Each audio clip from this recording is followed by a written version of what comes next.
Bolehkah kamu percaya, hujung minggu biasa malah menjadi sejarah Jepun. Salah satu tragedi paling dahsyat, Akihabara tahun 2008. Jalan yang penuh dengan impian dunia anime. Berlumuran darah, 7 nyawa hilang begitu saja. Adakah kamu ingin tahu apa yang berlaku di sebaliknya? Ini bukan kes biasa. Adalah keruntuhan hati seseorang. Adalah kesakitan tersembunyi masyarakat. Yang akan kita ceritakan hari ini adalah kisah Tomohiro Kato. Jiwa yang ditindas dan diputarbelitkan. Bagaimana melangkah ke jalan kemusnahan. Jika kamu seperti saya, terpesona dengan kebenaran di sebalik kemanusiaan, jangan pergi dulu. Akihabara, pasti kamu pernah dengar. Dari pusat elektronik Tokyo, berubah menjadi tempat suci dunia anime. Anime permainan cosplay. Di sini adalah syurga impian ramai orang. Anak muda memakai pakaian pelik, ketawa dan bergurau di jalan. Udara dipenuhi bau kebebasan. Tapi siapa sangka, 8 Jun 2008, syurga ini akan menjadi neraka di bumi. Tomohiro Kato, siapa dia? 28 September tahun 1982, lahir di Goshogawara, wilayah Aomori. Keluarga kelas pertengahan biasa. Ayah bekerja di syarikat kewangan, melakukan kerja pengurusan. Ibu adalah suri rumah sepenuh masa, dan seorang adik lelaki 3 tahun lebih muda. Pada pandangan, keluarga ini nampak biasa, seperti berjuta keluarga Jepun. Tapi hakikatnya, jauh lebih gelap daripada yang kamu bayangkan. Ibu dia adalah mimpi ngeri Kato, keras sehingga mencekik. Sejak Kato kecil, dia mengawal segalanya, belajar dan kehidupan, tanpa kebebasan langsung. Kato suka kereta, suka mesin, tapi ibunya tidak benarkan. Matlamat yang dia tetapkan untuknya adalah masuk sekolah menengah Aomori, kemudian masuk Universiti Hokkaido. Itu obsesinya, tapi bukan impian Kato. Cara pendidikannya bagaikan mimpi ngeri. Bolehkah kamu bayangkan, seorang budak lelaki kecil dipaksa menghafal sifir semasa mandi. Jika silap, kepalanya ditekan ke dalam air. Menangis pun tidak boleh. Ibunya bahkan membuat kad. Setiap kali Kato menangis, mereka tampalkan satu kad di dinding. Bila terkumpul 10, mendapat hukuman yang lebih berat, seperti tidak boleh makan, atau berdiri sepanjang malam. Katakan, adakah ini masih ibu? Penindasan seperti ini, sedikit demi sedikit mengakis Kato. Dia mula berubah. Darjah satu sekolah rendah. Dia bahkan memukul rakan sekelas, hanya kerana tidak berbaris kemas. Ini bukan kenakalan kanak-kanak, adalah pelampiasan kemarahan dalamannya. Semasa dewasa, dia semakin pendiam, tidak tahu cara meluahkan emosi dengan kata-kata, hanya boleh menyelesaikan masalah dengan keganasan. Bayang-bayang ibunya berakar dan tumbuh di hatinya. Semasa masuk sekolah menengah, kawalan ibunya masih belum melepaskan. Kato masuk sekolah menengah Aomori. Itu sekolah ibunya dulu. Dia berbangga dengan itu. Tapi Kato, dia mahu bermain baseball. Dilarang. Mahuan bermain lebih lama dengan kawan. Dilarang. Di rumah tidak dibenarkan. Apa sahaja yang tidak berkaitan dengan pembelajaran, malah bercinta, menjadi dosa. Semasa sekolah menengah atas, Kato bercinta, menulis surat cinta secara senyap, menyembunyikannya dengan berhati-hati. Tapi ibunya menemuinya. Dia merampas surat-surat itu dan menampalkannya di peti sejuk, memalukannya di depan keluarga, mengancam bahawa jika tidak berpisah dia akan pindah sekolah. Kato tiada pilihan, terpaksa menamatkan hubungan itu. Hatinya hancur berkecai. Akhirnya, dia meletup. Satu malam makan, ibunya memarahinya lagi tentang grade. Memarahi sehingga mula memukul, mencubit mukanya, menarik rambutnya, dan mengejarnya dengan penyapu. Kato tidak tahan lagi, memukul dengan satu penumbuk. Cermin mata ibunya pecah. Sudut mata ibunya terluka. Darah mengalir. Sejak hari itu, keganasan Kato tumbuh liar seperti rumpai. Dia mula menghancurkan barang. Bilik penuh dengan kesan kerosakan. Pada satu masa, dia malah memecahkan kaca sekolah dengan tangan. Tangan penuh darah semasa pulang. Ibunya ketakutan, tapi dia tidak berfikir. Malah semakin keras. Dalam hati Kato semakin diputar belitkan. Semasa tamat sekolah menengah, dia tidak masuk Universiti Hokkaido. Ibunya sangat kecewa, tapi Kato sudah tidak peduli. Dia memilih Kolej Teknikal Automotif. Mahuan mengejar minatnya, tapi takdir tidak membiarkannya. Gradenya teruk, tidak mendapat pensijilan mekanik.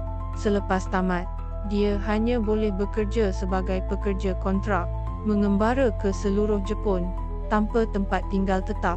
Kerja tidak lancar, konflik berterusan. Sifat Kato membuatnya tidak boleh lama di mana-mana. Tiada seorang pun kawan. Dia mula ketagih dengan internet. Forum menjadi tempat perlindungannya. Di sana, dia menggunakan nama lelaki hodoh dan kesepian sebagai ID-nya, meluahkan kesedihannya. Dia rasa akhirnya ada tempat, tapi internet bukan syurga sebenar. Dia aktif di forum, mendapat sedikit populariti, tapi tidak lama muncul akaun tiruan seperti lelaki kesepian dan hodoh, lelaki hodoh kesepian dan beracun. Akaun-akaun ini menyamar sebagai dia, mengacau di mana-mana, dan troll yang sengaja mencabar rasa kewujudan Kato yang sedikit, dirampas sedikit demi sedikit. Kemarahannya menimbun seperti gunung berapi. Mei 2008, syarikat kontrak memaklumkan pemberhentian. Dunia Kato musnah sepenuhnya.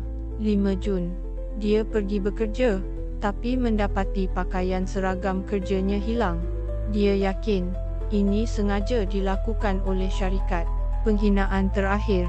Dia tidak tahan lagi, terus mengundurkan diri, dan tidak pernah kembali. Malam itu, dia menulis di forum, "Saya rasa saya faham. Membunuh sesiapa sahaja boleh. Ini bukan gurauan, rancangan jahat, terbentuk dalam fikirannya. Dia mahu membuktikan dirinya. Mahuan membuat seluruh dunia mengingati namanya." 6 Jun, Kato pergi ke bandar Fukui, menghabiskan 35.000 yen, membeli 6 pisau belati, dan juga sarung pisau dan baton.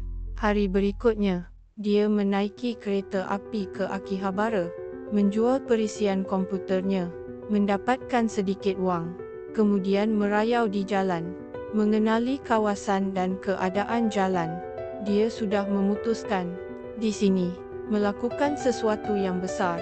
7 Jun, dia kembali ke bandar Numazu, mencari syarikat penyewaan kereta, dengan wang daripada menjual perisian, menyewa van 2 tan, berbohong bahawa itu untuk berpindah.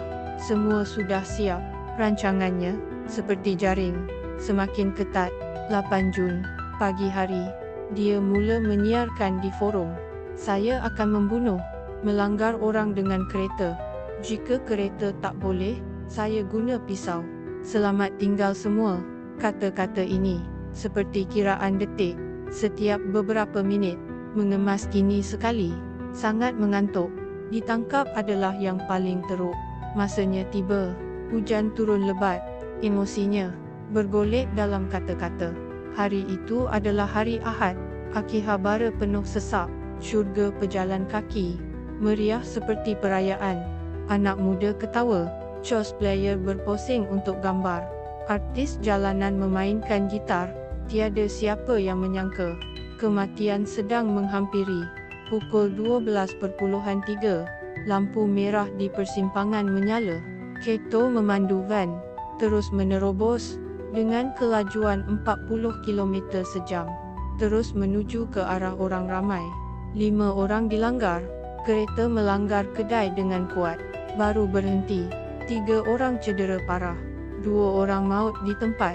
Orang-orang di sekeliling menganggap itu kemalangan jalan raya. Semua mendekati untuk melihat. Beberapa orang menjerit meminta pertolongan. Ada yang mengeluarkan telefon untuk memanggil polis. Tapi pada masa itu, Kato melompat dari kereta.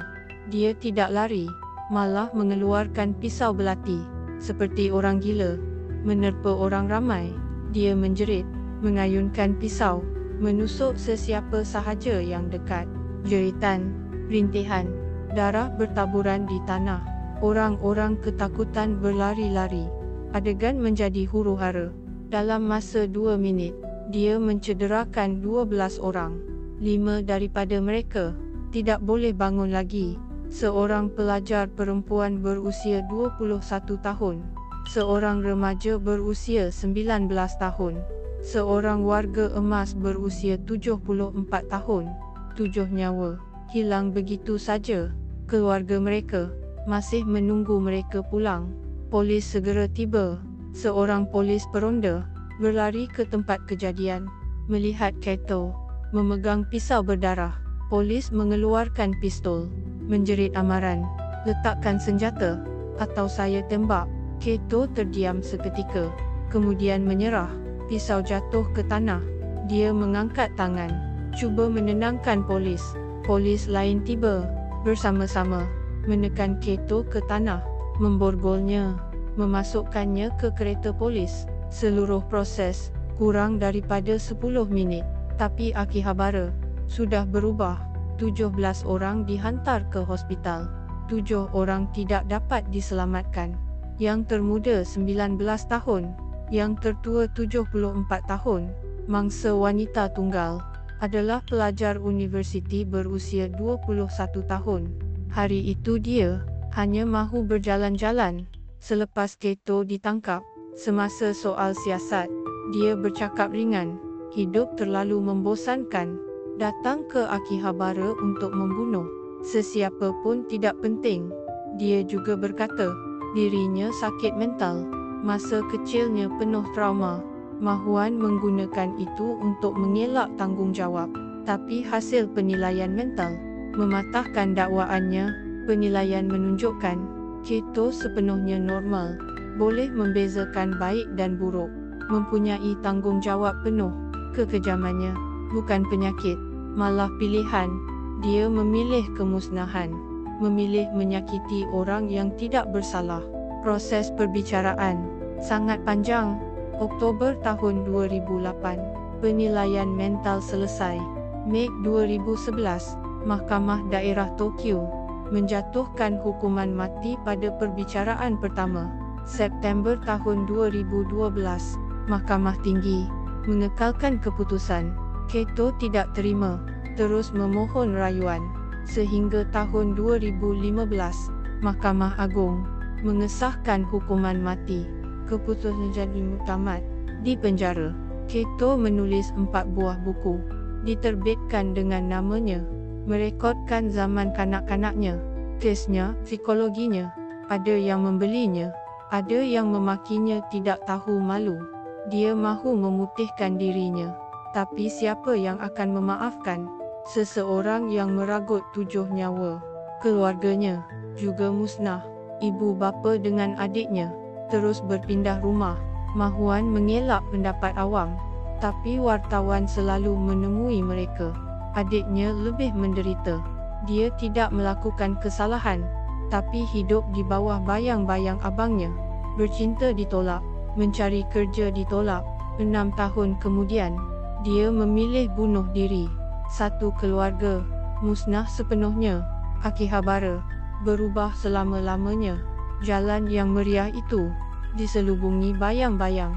Seminggu selepas kejadian, kerajaan mengumumkan menutup tanpa had masa syurga pejalan kaki sehingga tahun 2011. Selepas memastikan selamat, baru dibuka semula. Tapi ramai orang tidak berani datang lagi. Kes ini menggegarkan Jepun. Kerajaan mula mengetatkan undang-undang. Membeli pisau perlu pendaftaran. Jualan dalam talian dilarang. Masyarakat mula berfikir, mengapa seorang pemuda menjadi seperti ini? Salah keluarga atau sikap acuh tak acuh masyarakat? Kekejaman Kato hanya puncak gunung ais. Di sebaliknya adalah keluarga yang menekan, jiwa yang kesepian, jarak antara manusia yang semakin jauh. Jika seseorang melihat penderitaannya lebih awal, menariknya keluar lebih cepat, mungkin tragedi tidak akan berlaku, tapi menemui bukan perkara mudah. Pada masa itu ada cendekiawan yang memberi amaran, perilaku membalas dendam kepada masyarakat ini akan semakin bertambah. Masyarakat Jepun sedang menghadapi krisis tersembunyi. Suasana tidak peduli, persekitaran yang menekan, menjadikan ramai orang hancur dalam diam. Keto bukan raksasa, dia pernah kanak-kanak, suka kereta, suka tersenyum, tapi keluarga yang sesat dan masyarakat yang dingin menukarnya jadi syaitan. 7 nyawa keluarga yang tak terhitung musnah. Katakan, siapa yang patut bertanggungjawab? Saya ceritakan ini bukan untuk menakutkanmu, tapi supaya kamu berfikir. Di sekeliling kita, adakah keto lain? Mungkin mereka sedang bergelut atau diam. Jika kita lebih ambil berat, lebih mesra, bolehkah kita elakkan tragedi? Kali depan, kita ceritakan kisah lain. Harap kamu masih ada. Jangan lupa melanggan. Jumpa lagi di episod berikutnya.